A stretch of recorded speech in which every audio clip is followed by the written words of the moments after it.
This is what this movie's done to me, people.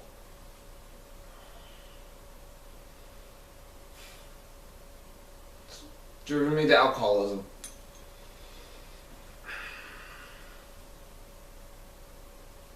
At least I got good taste. See, product placement. Like Transformers.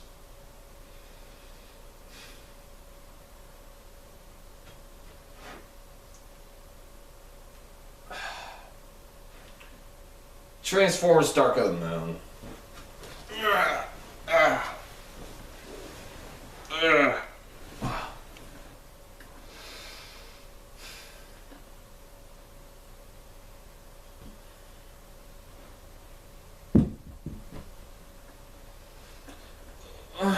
Where do I begin?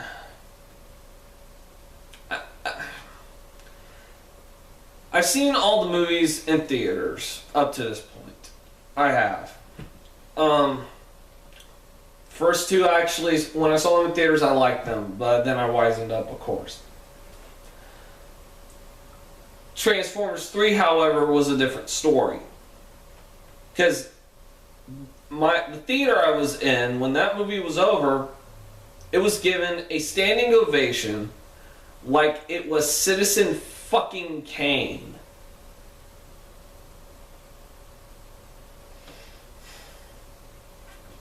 I was the only one who was sitting down with my arms crossed, feeling like fucking Einstein at that moment. Oh my fucking God, did this movie piss me off. And it still does. Is it the worst? No, it's not. But it still pissed me off more than the second one. And here's why. Michael Bay said, look, I'm sorry for Transformers 2. Even I agree it wasn't that good. Here, we're gonna make it up to you. We're gonna make Transformers 3, and we're gonna make it better. We're gonna make it darker. All the things you complained about will not be in this movie. So there was hope. He said that Skids and Mudflap weren't going to be back. He held up on that. But I was also hoping it'll be more about the robots. It'll be more about the Transformers, the stars of their own fucking movie. Get rid of the more annoying characters. The padding, make it shorter.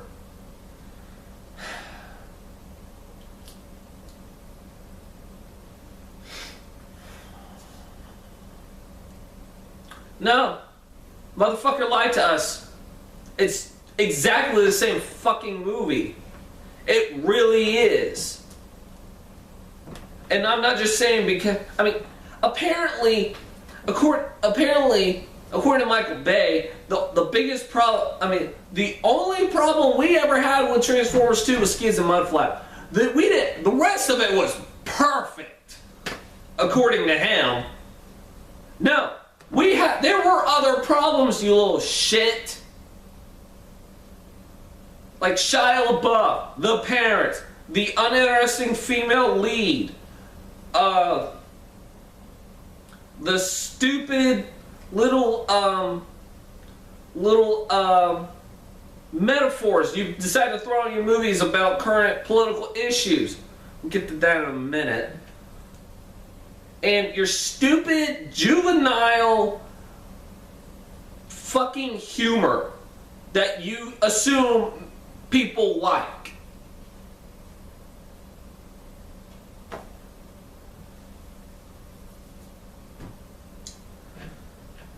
That's why this movie pissed me off more. This is why I hate it more than Transformers 2. Is because we were fucking lied to. We were fucking lied to by Michael Bay. And I'm not even going to say the plot, because basically the plot is like the first and second one. It really is. It's Transformers come to Earth to find an ancient artifact of their planet. Decepticons wanted to destroy, and they wanted to destroy the Earth. That's it.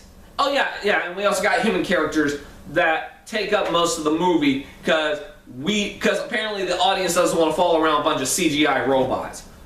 Fuck you.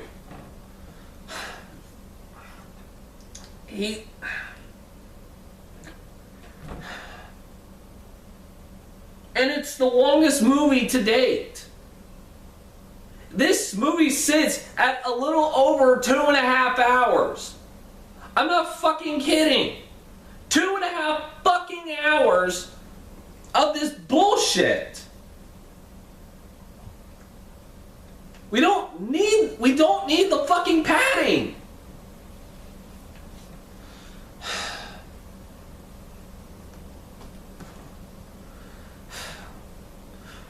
I mean, of course, Shia LaBeouf is back, and he's just as annoying and obnoxious, if anything, worse than he was in the last two movies. The last two, he was just kind of the first one, he was just a kid, whatever. I mean, like I said, he was still annoying, but he wasn't like aggravating annoying. If anything, he reminded me of when he played when he was on the show Even Stevens. Like when he was up and coming, it was on Disney Channel for those who remember, and he wasn't bad.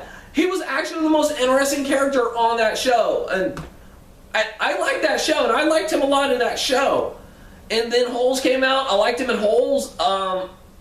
iRobot, let's not talk about that. His role in iRobot. And it's just, he's just become so fucking unlikable. And I know he's a decent actor. I've seen him act. He's a decent enough actor. But I can't like him anymore. I mean, and of course, not just because of what's going on personally in his life, but also what he's doing acting-wise. Now, I've heard some of his movies that isn't Transformers are actually not that bad. I'll take a look at them. But I can't like him. I just can't. He's so fucking unlikable. He's like a complete dick to Bumblebee. In the second one, in the third one, he's a bit of a dick.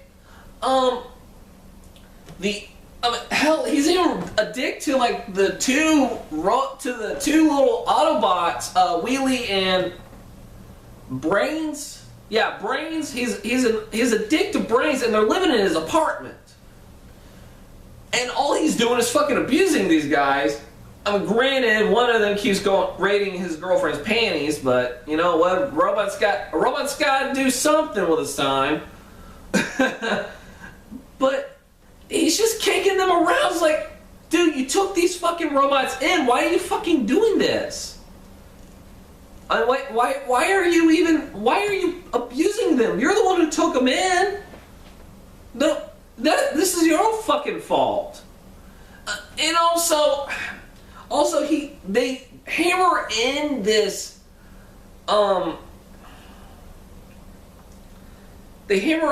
whole, oh, I want to be important, I saved your life twice, blah blah blah, I have a medal from the president. He hammered. I was like, okay, this is like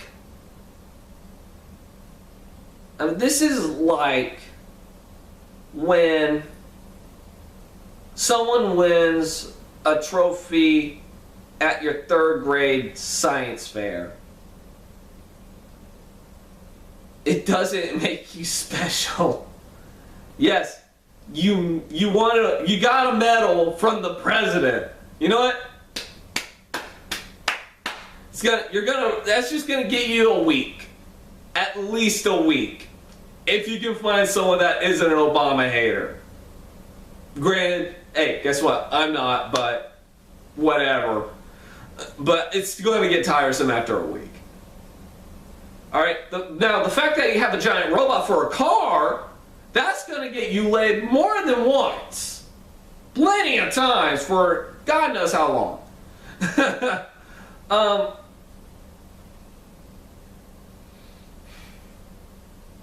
I don't like him. I don't like his character. And here's one thing I've noticed.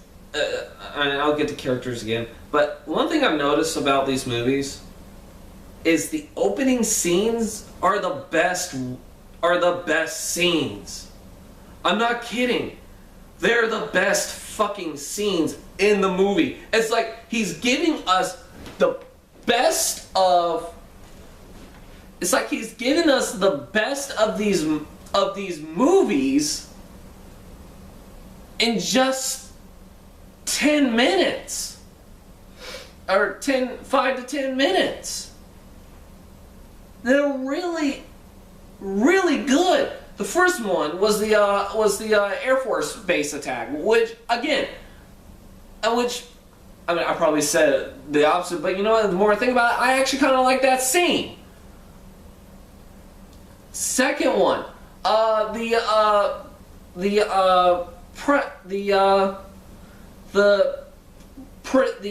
ancient times scene. Again, really good. And even the Shanghai attack wasn't bad. This one, it starts off with the final days of the war on Cybertron. The ship is trying to escape. Holy shit, was it not awesome? This is what and when I saw this scene, I'm like, oh yeah, we're gonna get something good here. All right, I judged this movie too quickly, then it went to to the ship crash landing on the moon. And the reason why we had Apollo 11 was so we can get to the ship before the Russians. That's awesome. It was a cool scene. And it even had Nixon in it.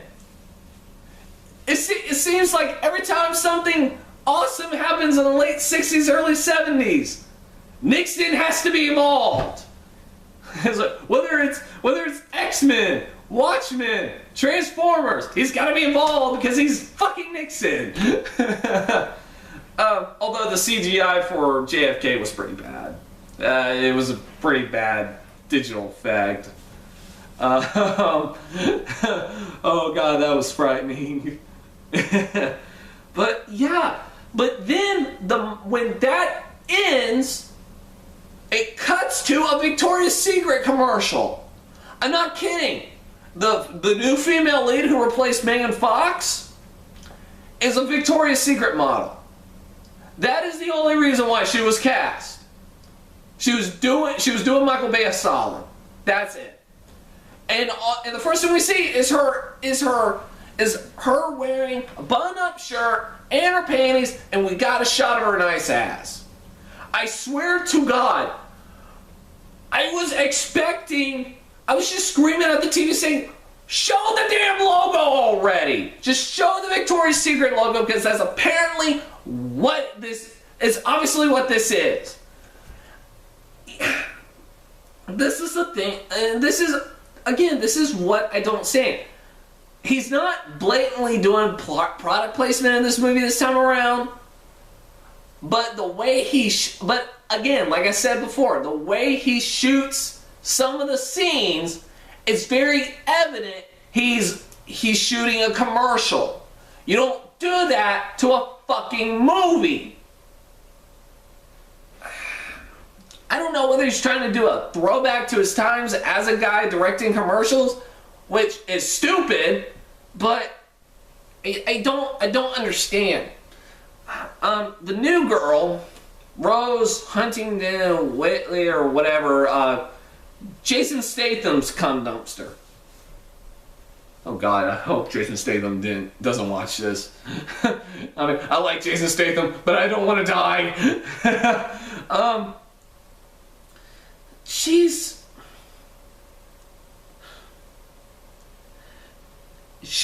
worse than Megan Fox.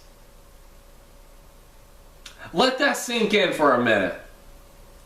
She's actually fucking worse than Megan Fox. Holy fuck. She can't act. And really, if anything, she was the Megan Fox character. Before Megan Fox decided to call Michael Bay Hitler. That is her character.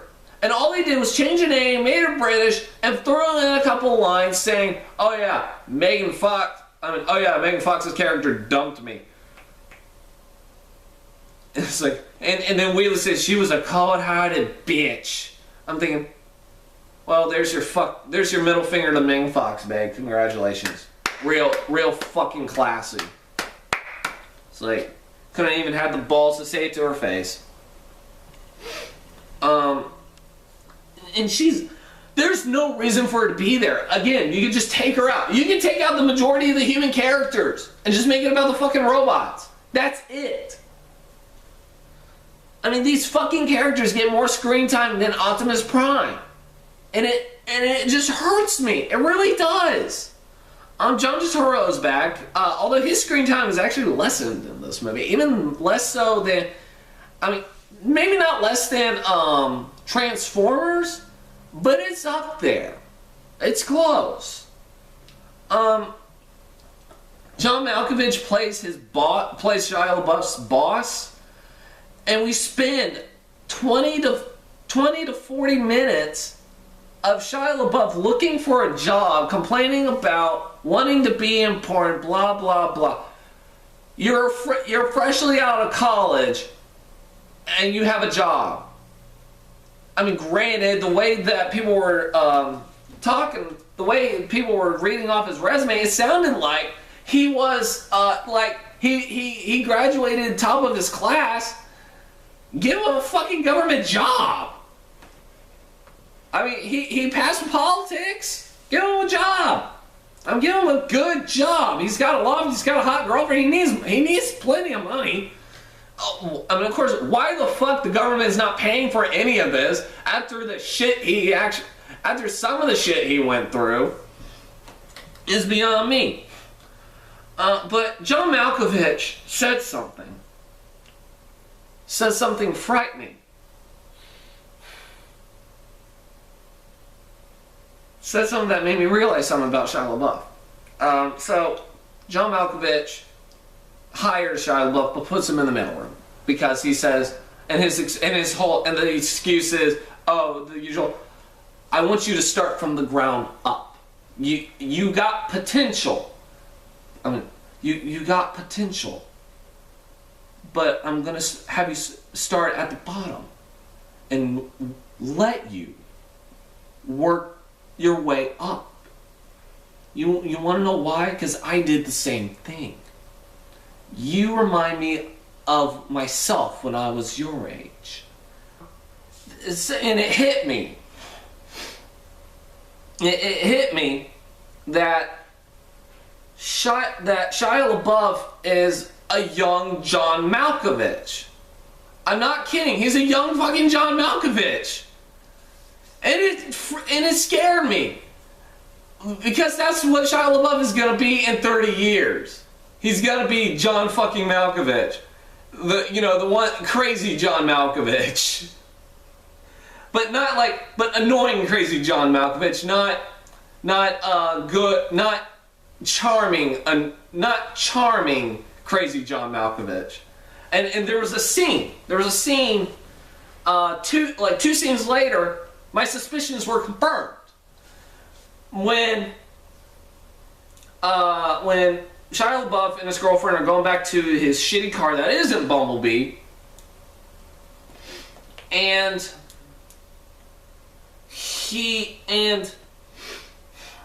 Um, and the and we and he feels threatened by her boss because they have a good relationship and all this.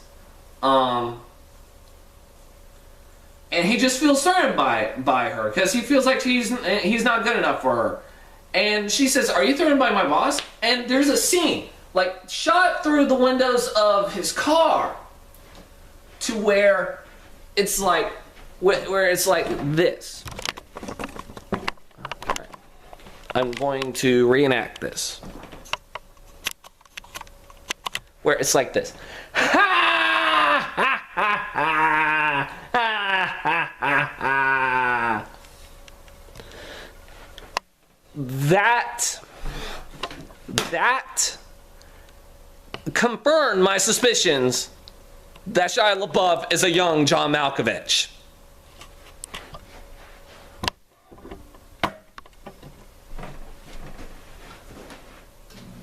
This movie did that. The parents are back. They're not in it as much, thank God. But the moment they show up, the mom just starts pissing me the fuck off because she's still annoying as shit. She even talks about Shia LaBeouf having a big dick, showing him a book, an obvious sex book called She Comes First. I think that's an actual book.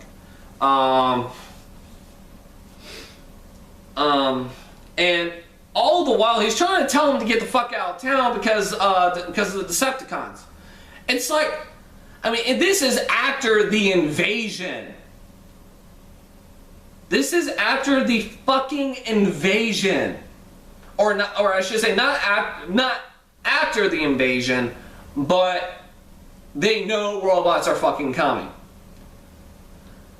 And Shia LaBeouf is telling them to get the fuck out, and she's not listening. That scene could have gone shorter.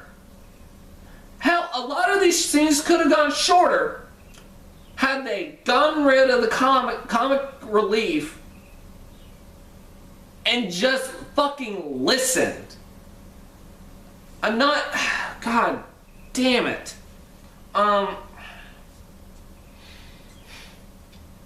Patrick Dempsey's in this. He plays the girlfriend's boss, and he's also a villain. And he's the most likable character in this movie.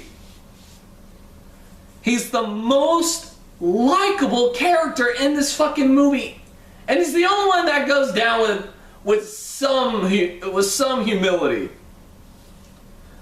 with some dignity. And he's likable, and I am not a Patrick Dempsey fan either. I don't really care for Patrick Dempsey. I've never been a fan of some of his movies. I don't like Grey's Anatomy either. But here, I like him because, well, he's charming, but he's... And I'm stealing this from Brad Jones' review. Or I should say, one of Brad Jones' reviews on the movie a couple years ago. Sorry, but I do agree with you on this. He's not a comic relief character. He's actually the only one who's playing this straightforward. Yes, he's a stereotypical dun-dun-dun villain, which, no fucking surprise, really. But he's also the most likable. And that's sad when you got the likes of John Malkovich, John Turturro, and Frances McDormand. Frances McDormand is in this. It's like they're trying, hey, let's get some capable actors in here. Let's get more Coen brother actors in here. Or even, hell, John Turturro probably just called them up to do him a favor and say, hey, I need a way to get out of this franchise. Please, for the love of God, help me. And they found someone, and they came in to help him out. Oh my God.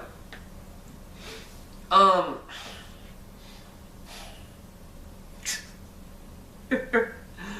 God. Just now, I will say this: Frances McDormand does get a couple of chuckles out of me. Especially one scene I actually found rather funny, which was Brains, the Beavis robot. I mean, hell, again, Brad Jones said that too, but even if he didn't, someone else would have, because he talks like fucking Beavis.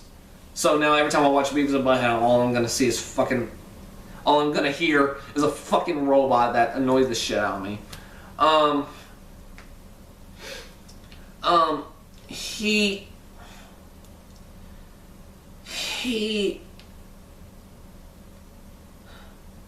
damn it, I lost my train of thought. He gets on top of Frances McDormand's desk, just being annoying, and then she pulls a gun out and just places it on the desk. And just looks at him and goes, oh crap, she's got a gun. I'm like, okay, that was actually kind of funny. Because it was a nice, subtle little humor. Granted, we had to put up with annoying shit, but that got a chuckle out of me. Because it was funny. And plus, Frances McDormand is amazing. I love Frances McDormand. And she can do comedy very well. John Turturro, of course, is like, obviously doing everything he can to get the fuck out of this franchise. At this point, he is full on annoying, obnoxious, and he's just to get out of this fucking franchise. Alan Tudyk is in this movie, playing an obviously gay German assistant. I just realized Alan Tudyk and Shia LaBeouf are in this movie together again. Because Alan Tudyk was Sonny in iRobot.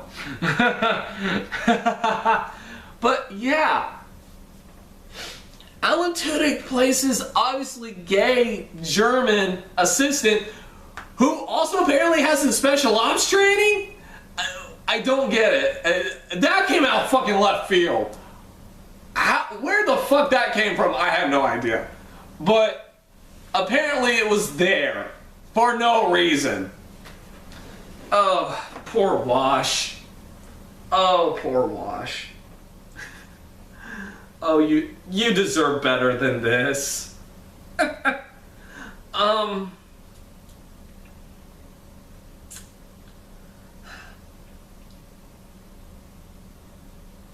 Oh wait, that's right. Transformers are in this movie. I forgot.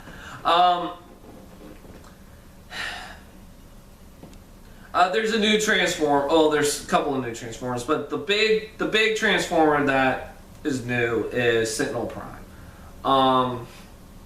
played by Leonard Nimoy, who I actually saw.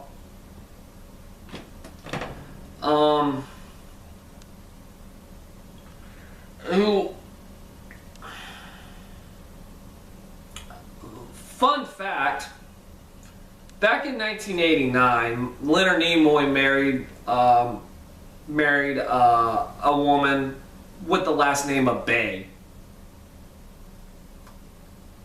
I'm not kidding, and she is actually related to Michael Bay. So it makes you wonder, and Michael Bay planned this all along, just so he can get Leonard Nimoy in a Transformers movie again. Okay, I'm sorry, Leonard Nimoy. I'm sure your wife is very lovely. So I'm gonna leave it at that. But, and of course, Sentinel Prime turns out to be the bad guy. And you know what? Leonard Nimoy is really good in it. He is. But the fact that he's involved with this, I feel like it's a personal insult to Transformers fans who liked him as Galvatron. But it also feels like a personal insult to Star Trek fans when he says the one line, when he quotes Wrath of Khan, he actually fucking says, and this is after it's revealed he's the villain, he actually fucking says, the needs of the many outweigh the needs of the few.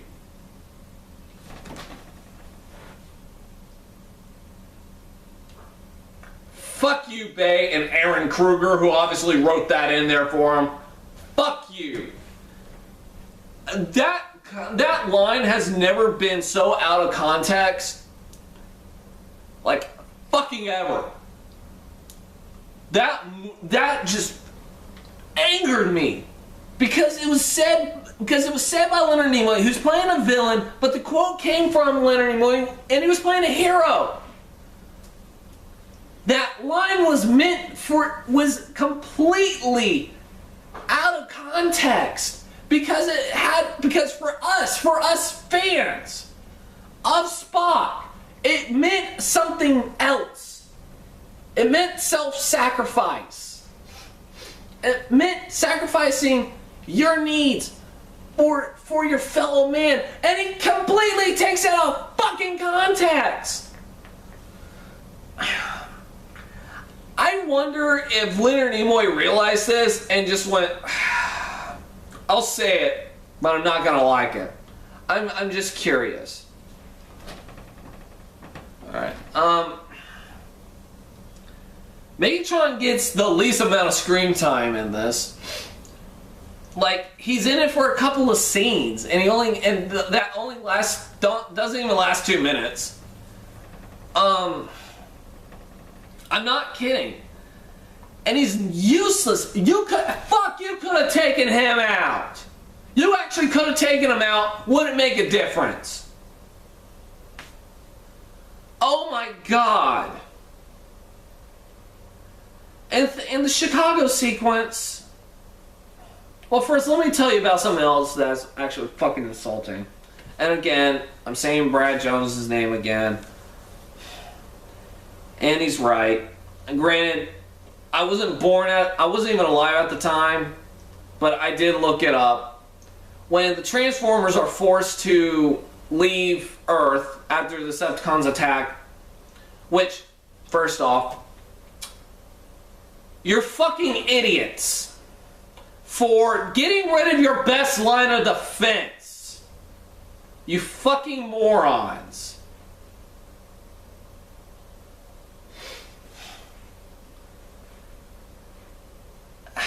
They put him in this ship that they explained, like, brought the other Autobots to Earth, which, complete bullshit. So, why didn't they fucking mention this before? And then the ship gets blown up by Starscream. It actually showed, or not actual footage, but footage that was almost identical to the Challenger disaster. Oh my God. I actually watched this and I was just going, you're fucking asshole. Why would you do that?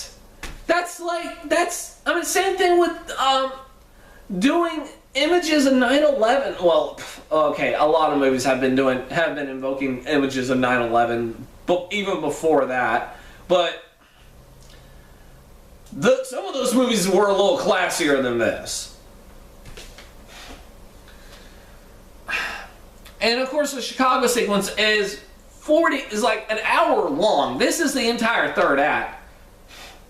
First off, how the fuck can a building that fucking big still be able to stand after it's been crushed and obviously is leaning? There's no fucking way. There's no way. That thing would have been gone.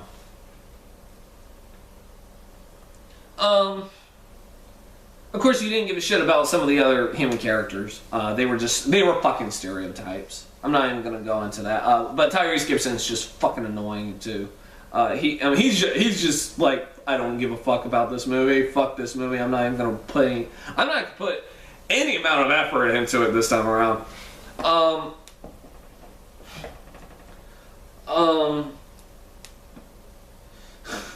Although the montage to gather his friends did kind of remind me of that car commercial where the little kid is being told he can't play football by the bigger kids, and so he gets all his buddies who are doing these amazing things. Like one's wrestling a bear, the other's working on a chopper, one saves a grown-ass man from a burning building while playing Quiet Riot. So yeah, seeing this was actually kind of funny. So yeah, that was kind of funny just because I was thinking about that commercial. God damn it, Michael Bay, you threw in another commercial without even trying. Fuck. But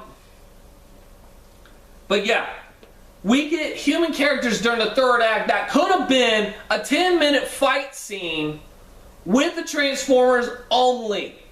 But the fun... If there's a positive in this movie, it is Optimus Prime is a fucking hard ass. He's fucking monstrous in this movie. Like, when they finally revealed that they're still alive, he had just shot down a spaceship and he just pumps his shotgun. The casing falls to the ground and goes, "We're gonna kill them all." I'm thinking, okay, well, as long as they don't fuck this up, I'm good. And they fuck it up. They fuck it up. I'm not going to go into detail about it, but holy shit do they fuck it up by having us follow the humans instead of the fucking Transformers in this. Because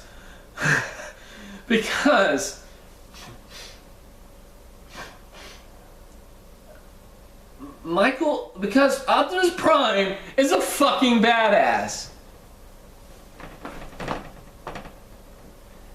Sorry. He's a fucking badass in this movie. He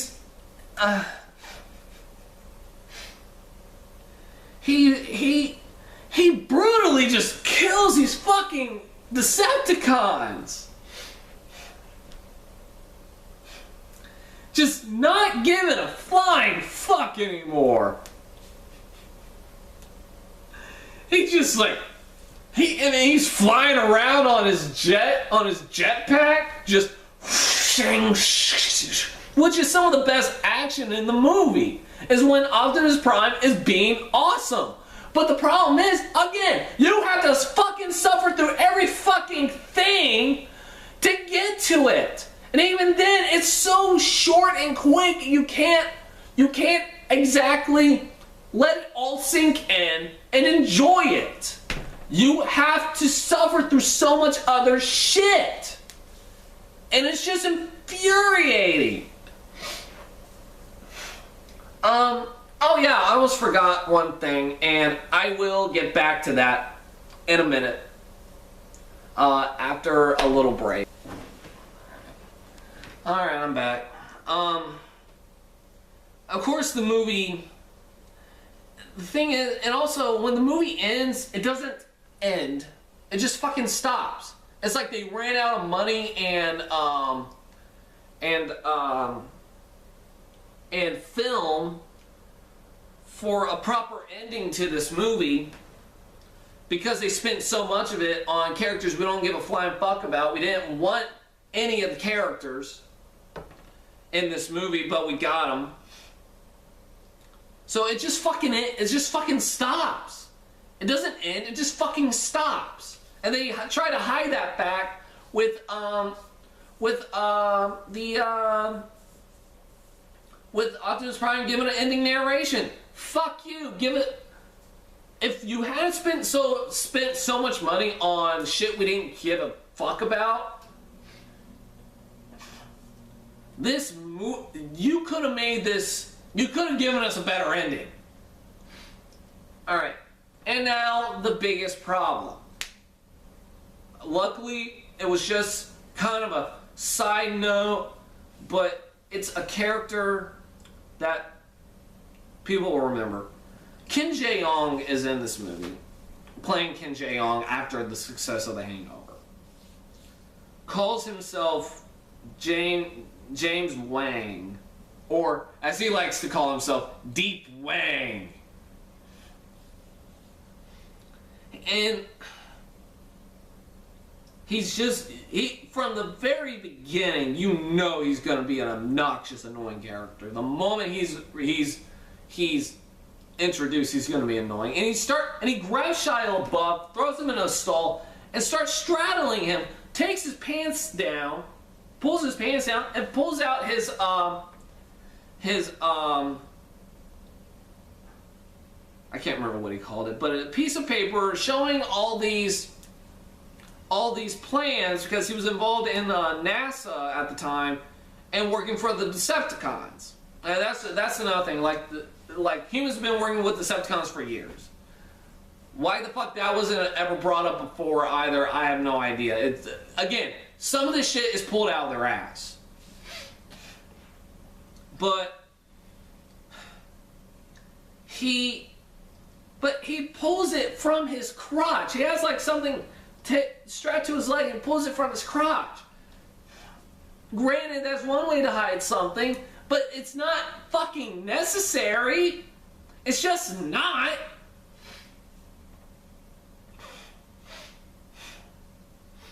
Just fuck this movie. Just fuck it. I'm done. This movie pissed me off more. I don't even want to talk anymore about it. I've gone on long enough about it to where this is going to be a long ass fucking review. Transformers 3 Dark of the Moon gets a 1 out of 10. Fuck this movie. I'll see you guys next time with Transformers 4.